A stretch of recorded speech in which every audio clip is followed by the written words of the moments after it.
Bismillahirrahmanirrahim. Assalamualaikum warahmatullahi wabarakatuh.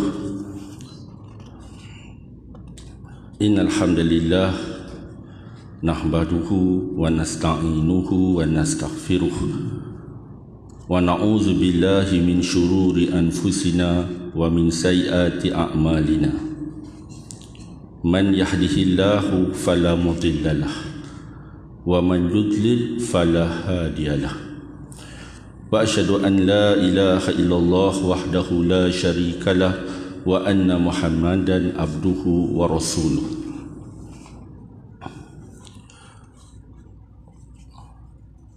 Pertamanya saya ingin mengucapkan ribuan terima kasih kepada Tuan Imam, Tuan Bilal, tuan-tuan guru, ahli jawatan kuasa Masjid Ar-Raudhah, seterusnya tuan-tuan hadirin hadirat yang dihormati sekalian. Jadi tuan-tuan, seperti biasa saya nak tanya tuan-tuan, apa khabar tuan-tuan? Sihat ya? Alhamdulillah. Tuan-tuan, hari ini insya-Allah saya menjalankan satu tugas yang saya rasa berat lah. Bila saya tengok hari ini rupanya saya menggantikan Ustaz Ghazali Omar yang merupakan tuan guru saya lah tuan-tuan, cikgu saya zaman saya sekolah lagi. Jadi tuan-tuan, insya-Allah pada hari ini kita akan menyambung berkaitan dengan aspirasi dari surah Al-Mulk. Kalau ikutkan peratusan, insya-Allah hari ini kita masuk kepada dari segi peratusan tu antara 87% ke 90%. Sebab apa? InsyaAllah tuan-tuan, hari ini kita masuk ke ayat yang ke-27. Cumanya sebelum saya mula, saya rasa eloklah juga kalau saya recap sikit dua ayat sebelum ayat ke-27, iaitu ayat yang ke-25 dan ayat ke-26. Ayat ni dia macam package tuan-tuan, 25 dan 26, sebab dia merupakan satu sesi dialog. Kalau tuan-tuan ingat dalam sesi yang lepas, ayat 25 ni satu bentuk pertanyaan kepada kafir Quraisy tentang bila hari kiamat. Sebenarnya bukanlah mereka nak tahu sangat bila hari kiamat tu, tetapi lebih kepada nak memberikan tekanan, nak menunjukkan keadaan sebenarnya diorang tak heran pun tentang hari kiamat tu. Jawapannya tu tuan-tuan ada pada ayat yang ke-26, dan kemudian Allah SWT sambung kesan daripada pertanyaan diorang tu pada ayat yang ke-27. Maka pada ayat yang ke-26 baginda Nabi Muhammad SAW jawab bahawa baginda adalah seorang pemberi peringatan. Dia pun tak tahu bila hari kiamat tu. Tuan-tuan, jadi pada ayat yang ke-27 yang berkaitan dengan aspirasi dari Al-Mulk ini tuan-tuan, yang mana biasalah saya memulakan dengan satu pemakluman, disclaimer awal bahawa sesi perkongsian kita pada malam ini bukanlah satu kuliah tafsir, sebab saya memang bukan ahlinya dan mungkin juga tak sampai tahap tadabbur, dan saya namakan sebagai satu sesi pembangunan perkongsian berkaitan dengan pembangunan diri untuk diri saya, tuan-tuan dan semua sidang hadirin yang mendengar. Tuan-tuan, dalam ayat yang 27 yang berbunyi a'udzubillahi minasyaitonirrajim, falamma ra'auhu zulfatan si'at wujuhul ladzina kafaru wa qila hadzal ladzi kuntum bihi tad'un. Yang bermaksud kemudian apabila, yakni datang kiamat dan mereka melihat, yakni azab yang dijanjikan itu secara dekat, muramlah muka orang-orang kafir itu, serta dikatakan yakni kepada mereka, hadzal ladzi kuntum bihi tad'un, inilah, inilah dulu yang kamu kerap kali minta disegerakan kedatangannya. Surah Al-Mulk, surah ke-67 ayat yang ke-27. Jadi tuan-tuan, bila kita melihat kepada ayat ini dari segi terjemahannya, adalah beberapa perkataan yang boleh kita ambil dia punya pengajaran. Antaranya tuan-tuan, bila kita sampai ayat ke-27 ni, kita akan nampak sebenarnya beberapa perkara. Kalau tuan-tuan ingat tadi saya recap dalam ayat yang ke-25, mereka orang kafir Quraisy sengaja bertanya, bila hari kiamat tu? Kalau engkau orang yang betul, orang yang benar. Jadi kemudian baginda Nabi kata dia pun tak tahu, dan baginda Nabi Muhammad sallallahu alaihi wasallam memaklumkan bahawa dia adalah pemberi peringatan. Jadi Allah nak tunjuk tuan-tuan pada ayat 27 ni kesan, impact bila mana orang ni dia bila ada cause and effect. Waktu buat research dia ada cause and effect di mana disebabkan sifat mereka, sikap diorang yang orang kata ni kata suka troll, suka menganjing, suka nak mengejek, nak tunjuk sangat. Tak heran lah hari kiamat ni pedih. Macam itulah lebih kurang. Maka Allah SWT membawakan kepada mereka, di mana mereka tu apabila didatangkan kepada mereka hari kiamat tu zulfah. Zulfah ni maksudnya dekat, yang didekat-dekatkan. Maknanya dekat amat lah tuan-tuan. Kalau kita tengok mereka ni falamma ra'ahu ni kalau ikut bahasa Arab saya pun tak apa pandai tuan-tuan, tapi dia adalah satu fi'il madhi, dia yang dah lepas dah, tetapi ini adalah benda yang dia jadi terus. Di mana zulfah ni katanya maksudnya dilihat dengan mata kepala dia sendiri. Kalau ikut kepada Ibnu Zaid, dia kata pula maksudnya dibawa ni, ditunjuk ni betul-betul di depan mereka. Jadi bila dah tunjuk depan ni, tu yang jadi wujuhul lazina kafaru, muka pun jadi cuak, jadi muram dan sebagainya. Jadi tuan-tuan, kalau kita lihat dalam surah Ali Imran, surah yang ketiga ayat 106, yang bermaksud pada hari yang ada muka putih berseri dan ada pula muka hitam muram. Adapun orang yang hitam muram mukanya, yakni kepada mereka dikatakan, kenapa kamu kafir sesudah kamu beriman? Oleh sebab itu rasakanlah azab disebabkan kekufuranmu itu. Maknanya mendapatlah dia ni, mendapatlah orang ni. Kemudian tuan-tuan, selain daripada perkataan zulfah tu, kalau kita tengok juga perkataan tad'un. Perkataan ni tuan-tuan, kita boleh kata maksudnya sentiasa mahukan berkali-kali. Maknanya minta sangat. Hazal lazi kuntum bi, hak ni lah dulu, hak dulu tu yang tad'un, yang duk minta sangat, duk harap sangat, duk kata tak ada apa lah, mai pilah kot mana pun hari kiamat tu, hari akhirat tu, maknanya tak takut sekupang pun. Contohnya gitulah tuan-tuan. Maka tuan-tuan, kalau kita ambil beberapa jenis pengajaran dalam ayat ni, kita boleh lihat bahawa sesungguhnya dia tak tunjuk lagi, dia tak cerita lagi apa yang berlaku pada mereka ni bila masuk neraka. Sebab cerita neraka ni dah ada, dia ulang-ulang dah dalam surah Al-Mulk ni. Kalau tuan-tuan ingat dalam ayat 6 hingga 11 ataupun pada penghujung ayat 5, lepas Allah SWT sebut cerita tentang bintang yang dijadikan untuk dihiaskan langit, kemudian jadikan bintang untuk melempar syaitan, di hujung ayat 5 tu ada sebut tentang keadaan hari kiamat. Kemudian masuk ayat 6 bahawa kiamat tentang neraka, hujung tu cerita tentang neraka, di mana dalam ayat 6 disebut neraka ini sebagai wabi'sal masir, seburuk-buruk tempat kembali. Kemudian adalah cerita macam mana dia punya dicampak dan sebagainya. Yang ni nak reflect balik ayat yang ke-27 ni, di mana diorang ni supaya diorang tahu, dulu sombong, dulu belagak, dulu kata akhirat ni tak apalah, tak ada apa sangat kot. Ya ke tidak? Sebab tak nampak. Disebabkan apa? Disebabkan kita boleh kata orang ni dia bukan rabun lagi. Selalu saya sebut kepada tuan-tuan, saya kongsikan bahawa kita ni semua ni, saya dan tuan-tuan, kita sama-sama nak jadi orang yang tidak rabun dekat maupun rabun jauh dalam memahami akhirat dan dunia.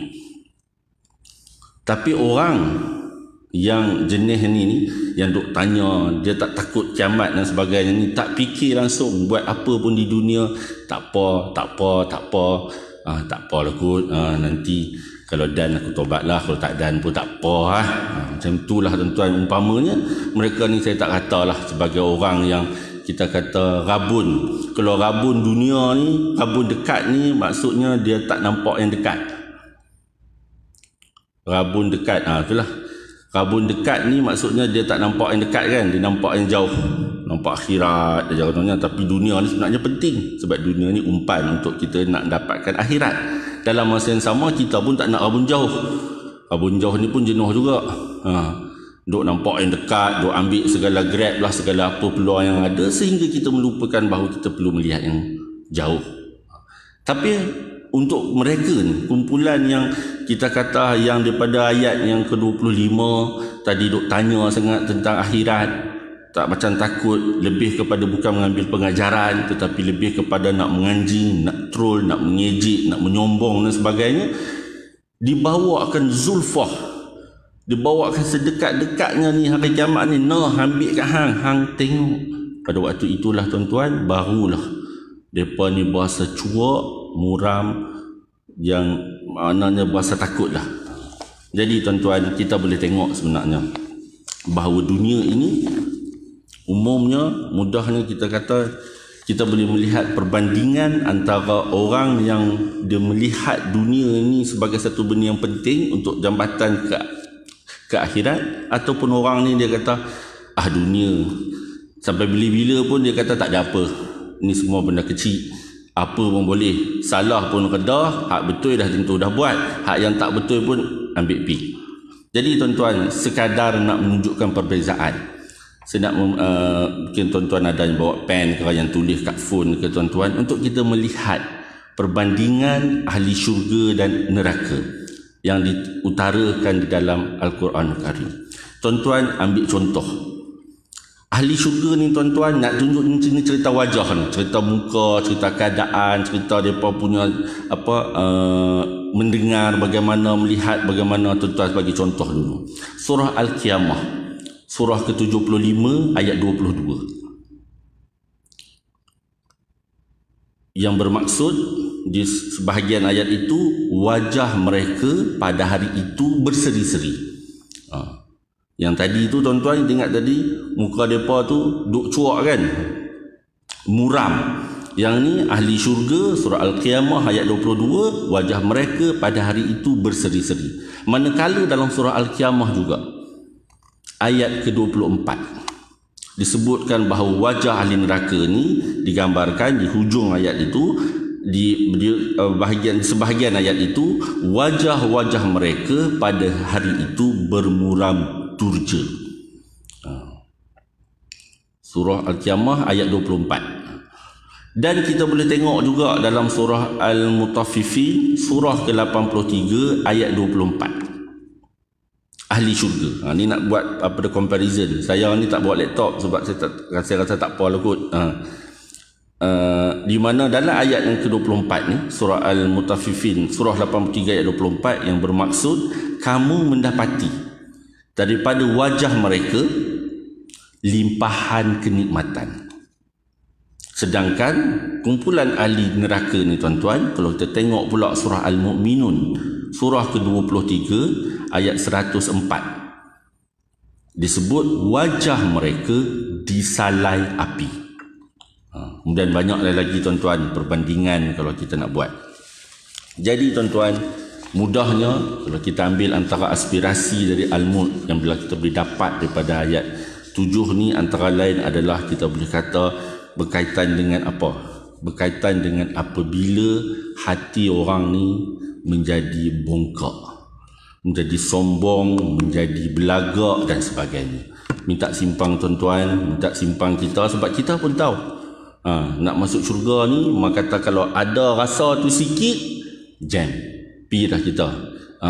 Mai pilah di dunia ni kita ada apa, RFID ke, smart tag ke, tak cenggu ke apa, tapi kalau di akhirat kelak mai kata ada benda tu, perasaan begitu sikit, ada ni banyaklah, tak apalah kita minta ampun banyak-banyak, tapi kita harap masa kita tak ada tu nanti Tak ada dah perasaan ni. Tuan-tuan, dalam surah Luqman ayat 18, surah ke-31 ayat 18. Saya rasa terjemahan tu tuan-tuan boleh baca nantilah. Saya hari ni tak bawa tu, saya bawa phone. Tuan-tuan, saya tengok.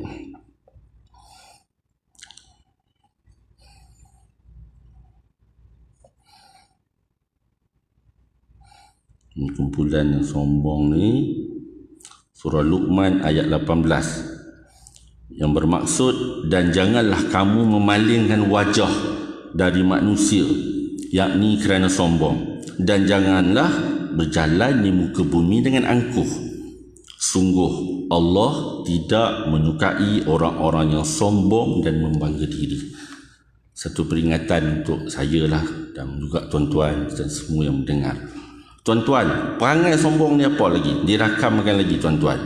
Di mana orang yang berperangai sombong ni tuan-tuan, dia bukan sekadar sikap, tapi impaknya adalah Allah SWT kata pintu hati tu pun dia tutup. Tu kita serayau ni, bab pintu hati ni kita serayau, kita mau tu. Ya, dalam surah Al-Ghafir surah ke-40 ayat 35 yang bermaksud, iaitu orang-orang yang memperdebatkan ayat-ayat Allah tanpa alasan yang sampai kepada mereka. Sangat besar kemurkaan, yakni bagi mereka di sisi Allah dan orang-orang yang beriman. Demikianlah Allah mengunci hati setiap orang yang sombong dan berlaku sewenang-wenang. Tuan-tuan, sombong ni dia boleh main dalam macam-macam benda. Saya tahu, saya yakin dan percaya tuan-tuan pun tahu, dia boleh main dalam kadang-kadang benda tu kita tak berasa patut juah pun, tapi kadang-kadang kita boleh nak jadi berasa juah tu. Tu yang kita takut tu. Benda tu tak terang mana pun, kita kadang-kadang berasa, kemas aku ada benda ni. Orang lain tak pandang kemas pun, tapi kita berasa tu, kita cuak lah tuan-tuan. Sama-sama lah kita taubat sama-sama tuan-tuan, insyaAllah. Tuan-tuan, saya tengok lagi tuan-tuan, cerita tentang ayat-ayat orang yang sombong ni. Kalau kita tengok dalam surah Al-A'raf ayat 146. Yang ni saya tak payah baca lah terjemahannya tuan-tuan. Tuan-tuan cari nanti surah Al-A'raf ayat 146. Sebab panjang ni tuan-tuan. Jadi itu cerita orang yang sombong. Yang kita nak cerita juga, orang yang sombong ni, dia punya perangai dia adalah, antaranya lah yang merujuk kepada cerita ayat 27 ni. Bila kita baca surah Al-Mulk tu laju kan, ayat 27 ni supaya kita beringat. Okey, ayat 27 ni cerita orang sombong. Apa ciri orang yang sombong yang dalam cerita ni? Ciri orang yang sombong cerita ni adalah mereka ni berlagak dengan minta azab awal. Bukan minta nikmat awal tuan-tuan, minta azab tu bak mai kah? Maknanya kalau tu dia kata kira belagak lah, belagak. Di mana kita boleh tengok tuan-tuan dalam beberapa ayat dalam Al-Quran, sebagai contoh di dalam surah Sad ayat 16 yang bermaksud, dan mereka berkata, ya Tuhan kami. Ayat tu mula tu sedap tu tuan-tuan, wa qalu rabbana. Jangan tuan-tuan ambil ayat ni jadi doa pula. Surah ayat 16 ni, surah Sad ayat 16 ni. Dan mereka berkata, ya Rabbana, ya Tuhan kami. Tak ada ya tuan-tuan, Rabbana, segerakanlah azab yang diperuntukkan bagi kami sebelum hari perhitungan. Surah Sad ayat yang ke-16. Maknanya apa tuan-tuan? Belagaklah, merasa kemas lah, merasa kata ni Allah ni tak boleh buat apa. Begitulah ni kumpulan yang ayat 27 ni. Dan kita boleh lihat juga tuan-tuan, kumpulan orang yang minta azab awal ni sebagai contohnya dalam surah Al-Anfal ayat 32. Surah Al-Anfal ayat 32 yang bermaksud dan, yakni ingatlah ketika mereka, yakni orang-orang yang musyrik berkata, ya Allah, jika yakni Al-Quran ini benar, yakni wahyu dari engkau, ni perangai ni tuan-tuan, maka hujanilah kami dengan batu dari langit, atau datangkanlah kami dengan azab yang pedih. Ayat ni nak tunjuk ke mana tuan-tuan? Nak tunjuk perangai je ni, tunjuk kemah ni lama dah ada. Maknanya berasa tak takut lah. Senang kata apa pun semua boleh redah. Tu kita minta simpang lah perangai kita jadi lagu tu. Dan kemudian satu lagi lah, banyak ni tuan-tuan terlihat tentang orang yang kes geng minta azab awal ni. Orang nak nikmat awal, dia nak minta azab awal. Siap minta Allah mai hujan tu minta batu pula. Mai pula minta pula azab yang pedih. Ni kira ni reflect ni kepada ayat yang ke-27 surah Al-Mulk ni tadi. Sampai muka mereka menjadi muram. Tuan-tuan kita boleh tengok dalam surah Ali Imran ayat 106. Surah Ali Imran ayat 106 yang tadi ni jada saya sebut tadi. Pada hari itu ada wajah yang putih berseri dan ada pula wajah yang hitam muram. Adapun orang-orang yang berwajah hitam muram, yakni kepada mereka dikatakan, mengapa kamu kafir setelah beriman? Kerana itu rasakanlah azab disebabkan kekafiranmu itu. Tuan-tuan, jadi berdasarkan kepada perbincangan kita tadi, mudahnya kalau kita nak dapat, orang kata kalau tuan-tuan dapat keluar daripada pintu masjid ni lagi, tuan-tuan dapat cerita ayat 27 yang ni, kira saya rasa alhamdulillah lah. Di mana kita beringat bahawa kumpulan hak sombong ni akhirnya akan dibawa kepada mereka azab, ditunjuk pada mereka azab. Tak kena lagi tuan-tuan, di azab tu bila dibawa Zulfah bawa dekat dengan mereka, akhirnya baru mereka berasa cuak. Sedangkan sebelum ni diorang duk minta itu dan ini.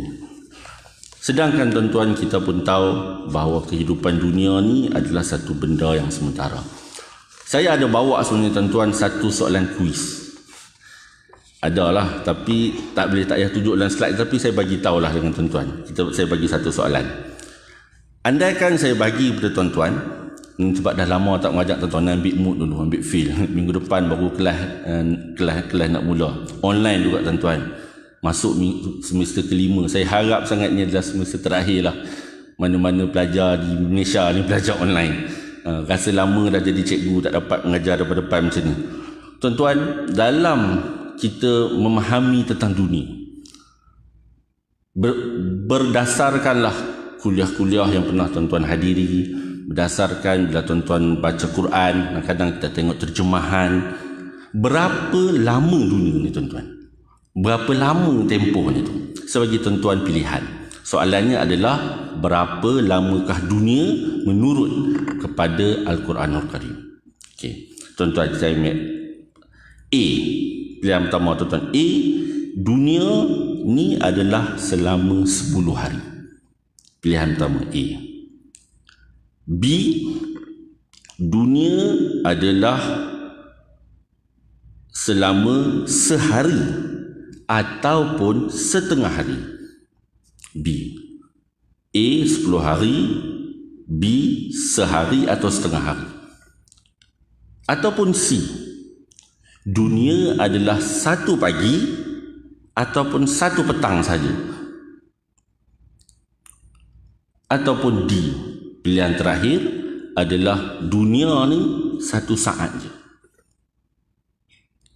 Berdasarkan kepada pilihan saya tadi, sama ada 10 hari ataupun sehari atau setengah hari, ataupun satu petang atau satu pagi, dan yang terakhir selama satu saat, tuan-tuan rasa jawapannya yang mana? Kalau merujuk kepada tempoh masa dunia berdasarkan kepada terjemahan Al-Quran, A atau B atau C atau D? Tuan-tuan, kita cek jawapan satu-satu. Tuan-tuan, kalau kita lihat, jawapannya adalah 10 hari. Dalam surah At-Taha ayat 103, dunia ni yang kita duk kejar ni, bukan tuan-tuan kejar, saya pun kejar tuan-tuan, bukan main pulun juga aku pun, kita pun semua pun pulun juga.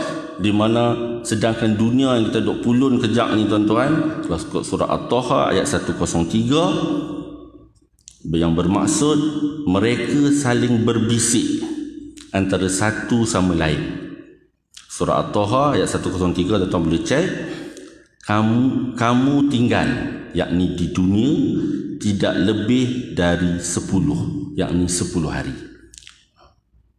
Jadi jawapannya adalah, tadi saya letak 10 hari itu A lah. A. Kalau kita lihat jawapan B, bahawa dunia, tadi saya kata dunia ni adalah dia sehari atau setengah hari. Kita boleh lihat dalam surah Al-Mu'minun ayat 113. Surah Al-Mu'minun 113 yang bermaksud mereka menjawab, kami tinggal, yakni di bumi, sehari atau setengah hari.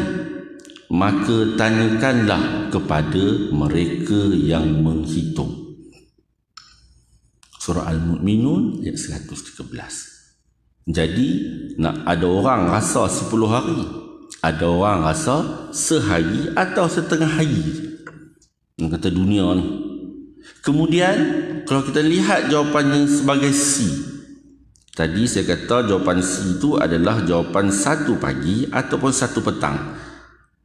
Saya ingat cerita 1 pagi atau 1 petang ni, saya ingat masa kuliah pertama dan kedua serta ketiga, biasa saya akan quote lah terjemahan daripada surah An-Nazi'at ayat 46. Tuan-tuan boleh tengok surah An-Nazi'at ayat 46 yang bermaksud pada hari ketika mereka melihat hari kiamat itu.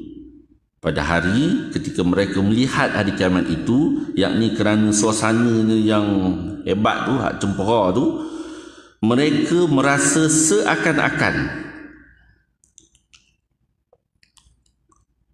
hanya yakni sebentar sahaja tinggal, yakni di dunia pada waktu petang atau pada waktu pagi. Illa ghasyiyatan aw duhaha. 10 hari pun betul. Ada orang akan berasa 1 hari atau setengah hari. Malahan ada orang yang akan rasa dunia ni sebenarnya sat sangat.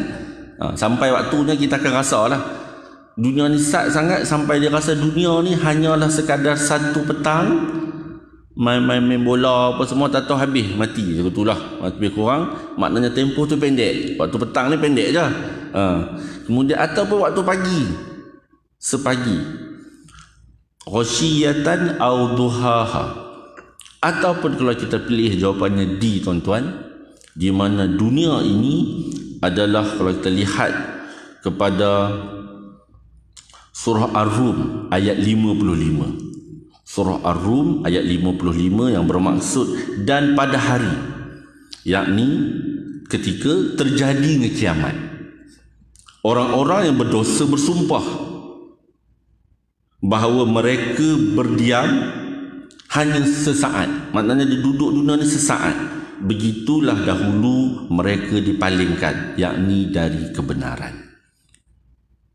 Maknanya tuan-tuan, ni Quran ni yang kata ni. Makna kita pun akan merasa bahawa dunia ni memang laju lah. Kita pun selalu duk tengok, selalu ustaz yang duk baca hadis kan tuan-tuan, duk kata dunia ni begitu dan begini, dia laju begini. Memang iyalah tu.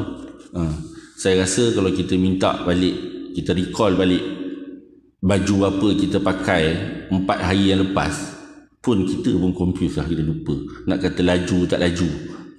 Kalau kita peringat balik kenangan-kenangan lama, ada yang kita ingat, tapi banyak lagi yang kita tak ingat. Tapi dalam keadaan begitu, yang kata dunia yang sekejap ni tuan-tuan, tapi sifat sombong dalam kalangan manusia ini wujud. Hak tu yang kita nak highlight ni. Dah lah wujud, dia pula menganjing pula lagi, dia troll pula lagi. Kuasa Allah, minta pula hujan hak berbatu, minta pula azab amai pi. Begitu dan beginilah tuan-tuan. Sedangkan kita tahu bahawa sesungguhnya dunia ni memang laju. Jadi tuan-tuan, saya nak bagi contoh lagi. Jadi pilihan jawapan tu semuanya betul lah tuan-tuan. Kalau soalan exam kita kata maka percuma lah. Jadi tuan-tuan, kalau kita lihat juga bahawa bila kita kata bahawa dunia ini semakin lama semakin pendek, hakikatnya dia bukan, utamanya adalah bukan kita kira panjang atau pendek. Kalau kita melihat dunia, kita berharap dunia ni tak kira lah tuan-tuan umur kita berapa lama pun. Panjang atau pendeknya dunia ni, kita tengok kan ujungnya nak tengok takwa tu. nak tengok amalan tu. Jadi panjang atau pendek tu kita tak boleh ukur sekadar hanya semata-mata berapa tahun umur kita. Tuan-tuan, kalau ikut umur kita ambil Imam Al-Ghazali lah tuan-tuan, ikut sebagai contoh. Kalau diletakkan sebagai rakyat Malaysia yang bekerja lah, umur 55 Imam Al-Ghazali telah meninggal dunia. Tak dan pencen lah kita kata. Kalau pencen 58, 56, 60, tak dan pencen. Tetapi tuan-tuan, dia punya umur 55, tapi sampai hari ini tuan-tuan kita duk sembang. Ustaz-ustaz duk baca, duk buka kitab macam-macam, kitab Imam Al-Ghazali 55 tahun. Itu tak ambil pendek lagi tuan-tuan. Imam An-Nawawi yang Ustaz Wan Muhammad baru bawa 2 hari lepas, saya ingat, dengan online, kitab hadis 45 je tuan-tuan. 45 tahun, tapi impaknya hari ni pun kita duk baca lagi. Jadi saya nak nasihatkan diri saya dan juga tuan-tuan, bukan nak nasihatlah, saya untuk diri saya sendiri, peringatan dan juga untuk tuan-tuan, untuk kita semua, bahawa dunia ni kita nak cerita utamanya adalah apa yang kita buat. Kadang-kadang kita berasa lama tuan-tuan. Saya bawa lah tuan-tuan satu fakta. Saya rasa saya ada bawa hari ni, nak cerita tentang dunia ni. Tuan-tuan, saya tak ingat, saya rasa saya tak share lagi. Rasa biasanya yang ni masuk ayat 28 saya cerita yang ni. Tuan-tuan, mengikut Jabatan Perangkaan. Kita ambil fakta Malaysia tuan-tuan, Jabatan Perangkaan 2021. Benda ni embargo setakat Selasa 16 November 2021. Ini benda boleh Google sendiri. Nak cerita tentang umur ni lah, kalau kita nak cerita tentang umur. Tuan-tuan, pada tahun 2020, jumlah kematian yang dicatatkan di Malaysia ni, di seluruh Malaysia ini adalah sebanyak 166,507. 166,507 kematian telah direkodkan pada tahun 2020. Di mana daripada 166,000 tu 65.6 ataupun 109,000 adalah sebab kematian yang dapat disahkan secara perubatan, manakala bakinya sekitar 57,352 ataupun 34.4% adalah sebab kematian yang tidak dapat disahkan secara perubatan. Dan kalau puncanya, saya tuan-tuan pun sedia maklum lah, puncanya jantung lah, di mana punca jantung ni tuan-tuan menjadi sebab utama kematian di Malaysia, iaitu 18,515 ataupun 17% daripada kematian yang boleh disahkan secara perubatan. Maknanya tuan-tuan, ramai tu, dekat 20% cerita jantung ni. Jadi ia jadi sebab utama, dan juga dia menunjukkan satu trend peningkatan. Tu yang kita serayau juga tu. Dia nak cerita dunia ni, kita pun tak tahu bila nak habis. Bukan dunia ni, dunia kita ni, yang kita duduk sembang ni. Di mana pada tahun 2000 tuan-tuan, jumlah kematian disebabkan oleh penyakit jantung ni adalah 11.6%. Hari ni 2020 kita kata dia naik jadi 17%. Trend ni meningkat. Dan kebanyakannya lelaki lah. 12,707 daripada yang meninggal 19,000 tadi, 12,707 ataupun 68.6% adalah lelaki. Bakinya 5,808 atau 31.4% adalah dalam kalangan wanita. Trend ni tuan-tuan, 11.6% naik pula jadi 17% ni, kita ada geng sebenarnya. Bukan di Malaysia saja, trend ini juga berlaku di Singapura, di Thailand, di Filipina dan juga di negara-negara maju yang lain. Kita tengok di USA, di UK, di Australia dan Jepun. Dan trend ini juga dia naik sama. Dia tak boleh kata Melayu saja sebodak. Dia semua etnik. Faktor jantung ni menjadi sebab kematian utama bagi semua etnik, di mana Bumi Putera 16.6%, orang Cina 16% dan orang India 22.8%. Ni nak cerita ni dah macam ngajak medik pula, padahal bukan bidang, nak share je tuan-tuan. Nak share je. Jadi kita pun tahulah, yang antara yang benar kita nak highlightkan adalah tentang persediaan. Sebab benda ni benda yang kita tak tahu. Tuan-tuan, saya kira saya ada masa lagi. Saya nak cerita juga tuan-tuan tentang cerita dunia ni, bahawa kita pun banyak kali juga saya rasa saya bawa analogi, tapi di sini rasanya macam belum lah, di mana bila kita nak pergi melancong, kita selalu kita nakkan kita melancong ni kita pergi tempat selamat, itu selalu saya bawa. Tapi satu yang kita nak highlightkan juga tuan-tuan adalah dalam kita nak melancong ni tuan-tuan, dalam kita nak melancong ni, biasanya bila kita naik kapal terbang ni, kita nakkan kalau boleh kapal terbang kita selesa, kalau boleh. Walaupun saya ni setakat lah ni duk naik ekonomi je tuan-tuan, tak pernah lagi lah, tapi saya ambil lah juga semangat untuk mencari berapa sebenarnya harga orang yang naik business class ni. Hak paling mahal sekali business class di dunia ni berapa harganya tuan-tuan? Bila saya cek dalam the 10 most expensive flight in the world, dia kata antara yang mahal ni, antara 10 yang mahal ni tuan-tuan, saya ambil contoh lah, ambil contoh. Hak ni antara 10 yang mahal ni, bukan paling mahal. Daripada Singapore, kalau naik Singapore Airlines suite class daripada New York ke Singapore, harga tiket dari New York ke Singapore ni adalah 58,800. Tapi segala makneka ada lah, segala TV 23 inci ada, dining table apa semua ada lah. Saya ingatkan hak tu kira mahal dah. Rupanya tuan-tuan, perjalanan ada mahal lagi, malahan lebih double daripada tu, iaitu daripada kalau naik Emirates daripada Los Angeles ke Dubai first class, baru first class ni 126,000. Ataupun kalau kita tengok daripada New York ke Hong Kong naik kapal terbang Jerman, Lufthansa, macam mana aku sebut, macam tu lah, 182,847 ringgit. Itu kalau ikut kepada laman web ni lah, Trips to Discover. Tuan-tuan, analogi yang saya nak sampaikan adalah sedangkan kalau kita nak pi benda hak sementara pun, kita nak naik kapal terbang hak elok-elok, kalau boleh lah kan, kalau kita ada duit banyak kita nak naik hak elok. Ini kan tak lagi perjalanan kita yang panjang.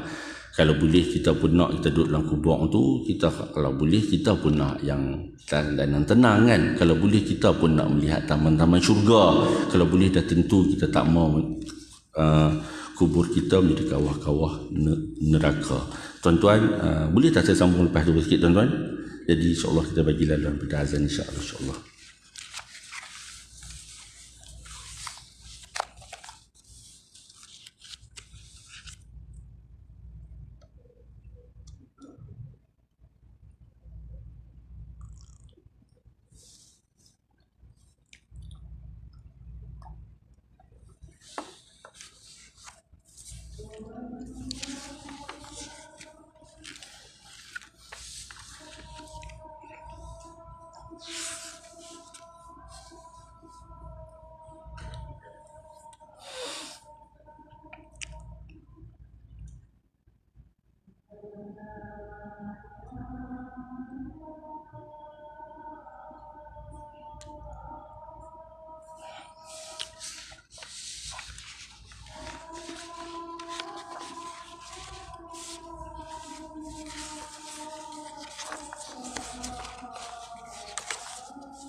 InsyaAllah tuan-tuan boleh bagi ruang saya dalam 5 minit lagi tuan-tuan.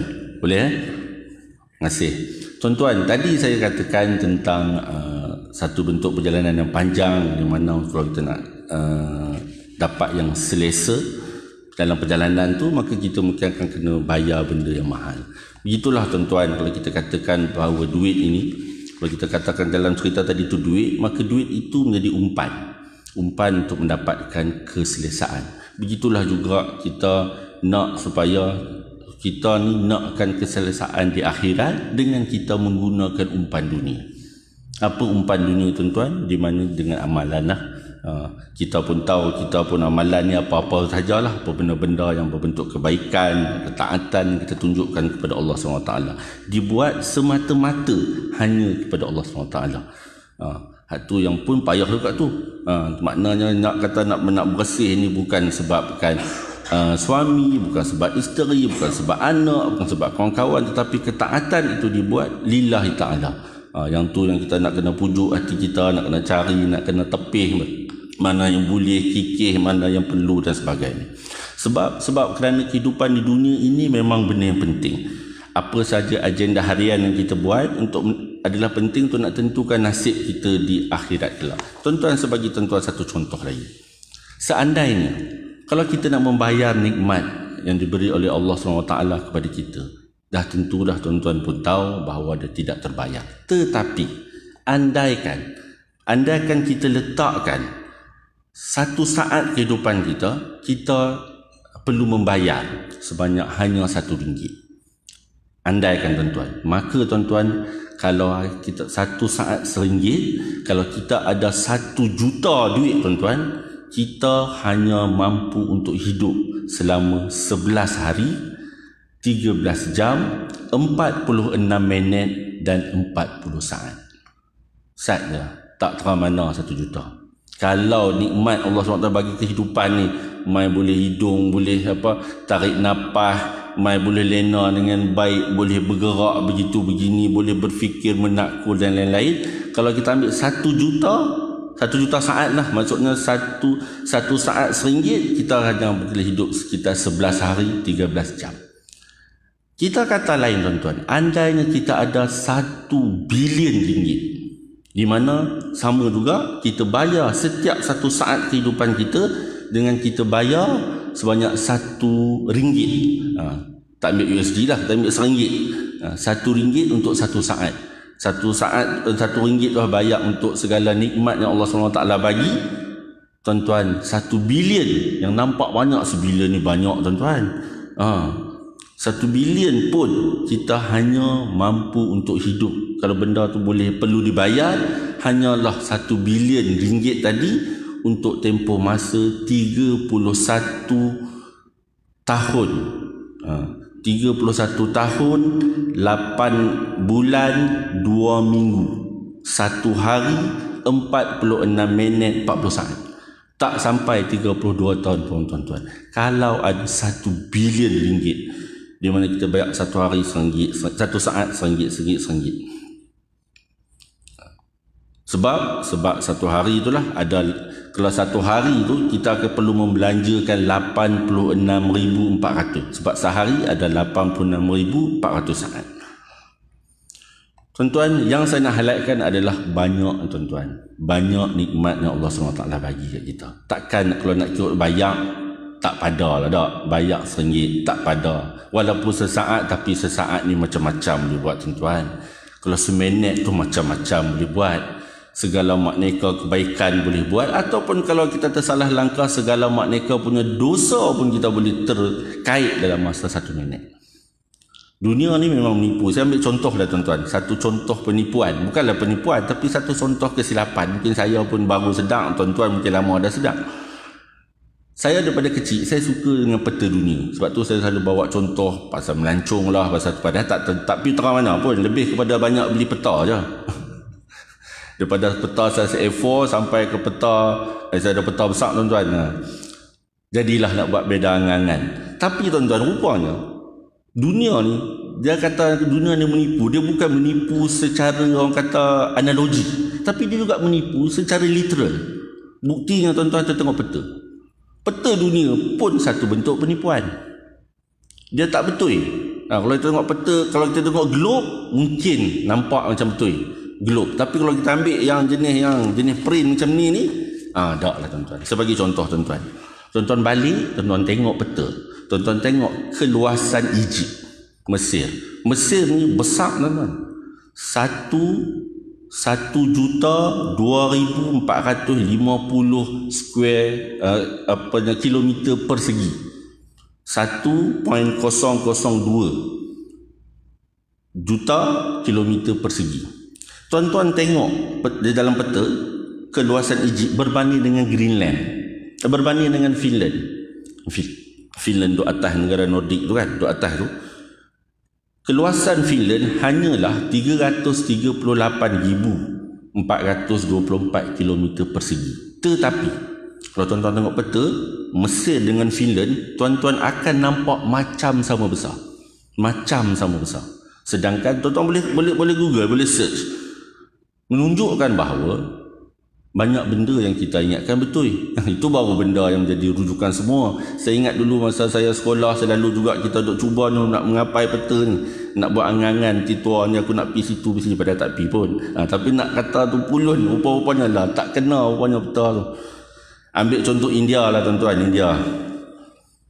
India aku tak nampak. Kita ambil Afrika, benua Afrika. Benua Afrika ni lebih kurang 30 juta kilometer persegi.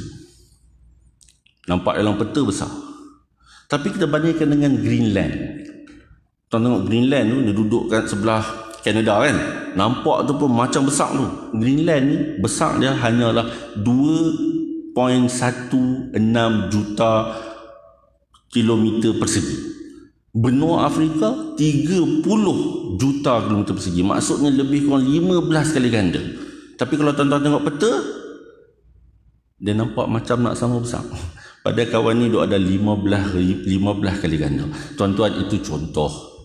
Contoh mungkin tak sesuai di tempat yang saya nak sampai bahawa dunia ni memang satu benda yang menipu. Yang kita nak bukan penipuan yang lagu ni tak apalah. Yang kita nak cerita adalah janganlah kita sama-sama tertipu dengan kehidupan dunia yang sementara.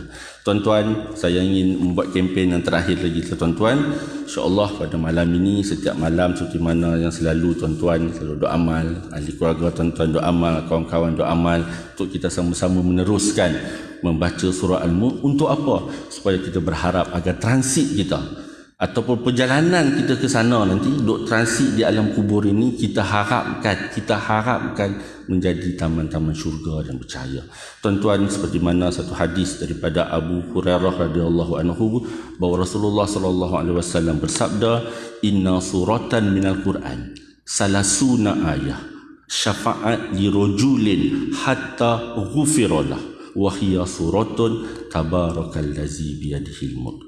Yang bermaksud sesungguhnya terdapat sebuah surah dalam Al-Quran yang berjumlah 30 ayat yang memberi syafaat kepada pembacanya hingga dia diampuni. Surah tersebut ialah tabarakallazi biyadihil mulk. Tuan-tuan, satu surah yang mungkin ambil masa hanya sekadar 7 minit, ambil masa hanya sekadar 0.5% daripada kehidupan kita yang 1440 minit ni, dia ambil masa 7 minit saja. InsyaAllah tuan-tuan, sama-samalah kita berazam untuk meneruskan amalan ini, amalan yang baik ini insyaAllah. Tuan-tuan, saya mohon maaf atas segala kekurangan, saya mohon maaf ambil masa selepas daripada azan dan sebagainya. InsyaAllah tuan-tuan, banyak umur, murah rezeki, kita jumpa lagi. Sekian, wabillahi taufiq wal hidayah. Wassalamualaikum warahmatullahi wabarakatuh.